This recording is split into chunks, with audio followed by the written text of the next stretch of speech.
নমস্কাৰ মই এপলিনা টাইমিটলৈ স্বাগতম জনাইছো আজি বদৰুদ্দিন আজমলে মিয়াই দিছপুৰ দখল কৰাক লৈ যি মন্তব্য কৰিছে হেয়া হৈছে মিয়াৰ মনৰ কথা বদৰুদ্দিন আজমলে উল্লেখ কৰিছে গতিকে ই এক অসমৰ বাবে আটাইকৈ উদ্বেগজনক এটা বিষয় ৰাজ্যৰ মুখ্যমন্ত্ৰী ডক্টৰ হিমন্ত বিশ্ব শৰ্মাই আজি বদৰুদ্দিন আজমলৰ এই মন্তব্য সন্দৰ্ভত প্ৰতিক্ৰিয়া প্ৰকাশ কৰিছে আৰু কৈছে যে 10 বছৰৰ ভিতৰত দিছপুৰ দখল কৰিব বিচাৰে মিয়াই এই কথা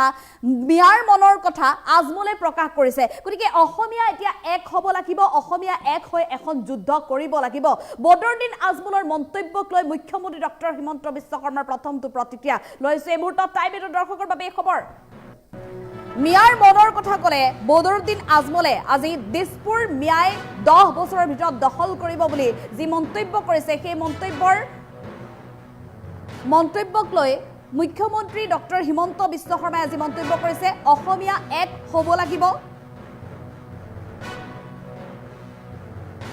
আজমলে যি কৈছে সেইটো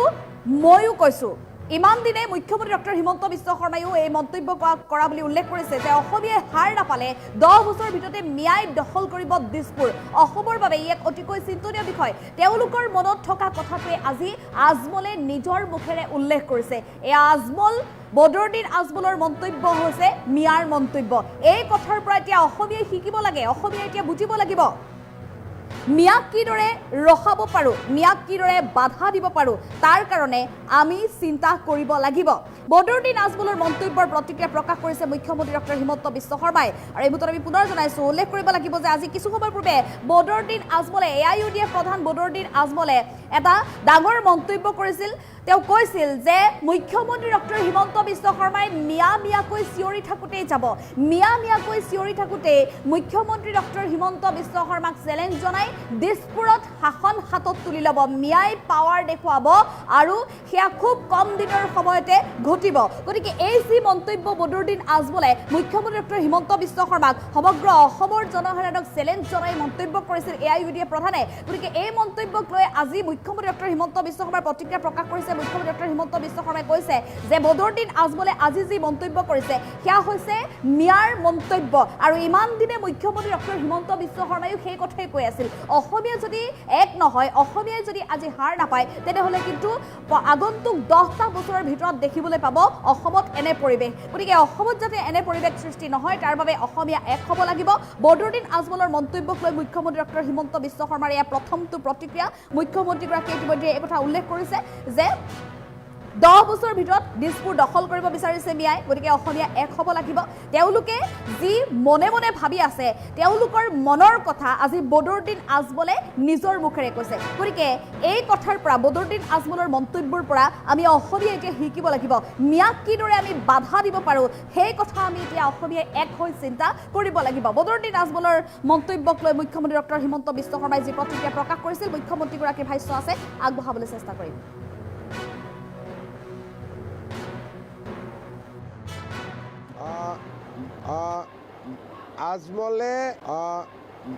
আজমলে যিটো কৈছে সেইটোতো ময়ো কৈ আছোঁ যে যদি অসমীয়া মানুহ সাৰ নাপায় মিয়া 10 বছৰৰ ভিতৰতে দিছপুৰত আহি যাব আৰু তেওঁলোকৰ মনত যিটো আছে সেইটো আজমলে মুখেদি কৈছে গতিকে এই কথাটোৰ পৰা অসমীয়াই শিকিব লাগে যে আমি কেনেকৈ মিয়াক ৰখাব পাৰোঁ ইভেন দুলীয়াজানতো মিয়া কিছুমান আহিছে মোৰ নজৰত আছে এই বিষয়ে আমি একেলগে লগ লাগি মিয়াবিলাকক য'ৰ পৰা আহিছে তাতে পঠাব লাগিব আজমলে যিটো কৈছে সেইটোতো ময়ো কৈ আছোঁ যে যদি অসমীয়া মানুহ সাৰ নাপায় মিয়া 10 বছৰৰ ভিতৰতে দিছপুৰত আহি যাব আৰু তেওঁলোকৰ মনত যিটো আছে সেইটো আজমলে মুখেদি কৈছে গতিকে এই কথাটোৰ পৰা অসমীয়াই শিকিব লাগে যে আমি কেনেকৈ মিয়াক ৰখাব পাৰোঁ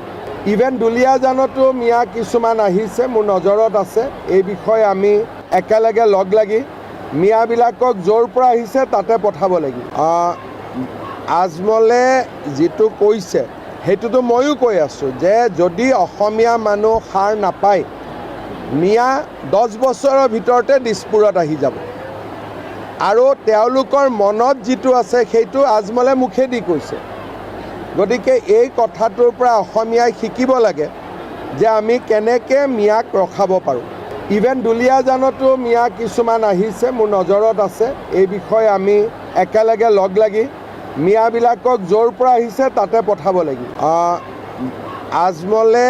যিটো কৈছে সেইটোতো ময়ো কৈ আছোঁ যে যদি অসমীয়া মানুহ সাৰ নাপায়, মিয়া 10 বছৰৰ ভিতৰতে দিছপুৰত আহি যাব। আৰু তেওঁলোকৰ মনত যিটো আছে সেইটো আজমলে মুখেদি কৈছে। গতিকে এই কথাটোৰ পৰা অসমীয়াই শিকিব লাগে যে আমি কেনেকৈ মিয়াক ৰখাব পাৰোঁ। ইভেন দুলীয়াজানতো মিয়া কিছুমান আহিছে, মোৰ নজৰত আছে। এই বিষয়ে আমি একেলগে লগ লাগি মিয়াবিলাকক য'ৰ পৰা আহিছে তাতে পঠাব লাগিব। আজমলে যিটো কৈছে সেইটোতো ময়ো কৈ আছোঁ যে যদি অসমীয়া মানুহ সাৰ নাপায়, মিয়া 10 বছৰৰ ভিতৰতে দিছপুৰত আহি যাব। আৰু তেওঁলোকৰ মনত যিটো আছে সেইটো আজমলে মুখেদি কৈছে। গতিকে এই কথাটোৰ পৰা অসমীয়াই শিকিব লাগে যে আমি কেনেকৈ মিয়াক ৰখাব পাৰোঁ। ইভেন দুলীয়াজানতো মিয়া কিছুমান আহিছে, মোৰ নজৰত আছে। এই বিষয়ে আমি একেলগে লগ লাগি মিয়াবিলাকক য'ৰ পৰা আহিছে তাতে পঠাব লাগিব। আজমলে যিটো কৈছে সেইটোতো ময়ো কৈ আছোঁ যে যদি অসমীয়া মানুহ সাৰ নাপায়, মিয়া 10 বছৰৰ ভিতৰতে দিছপুৰত আহি যাব।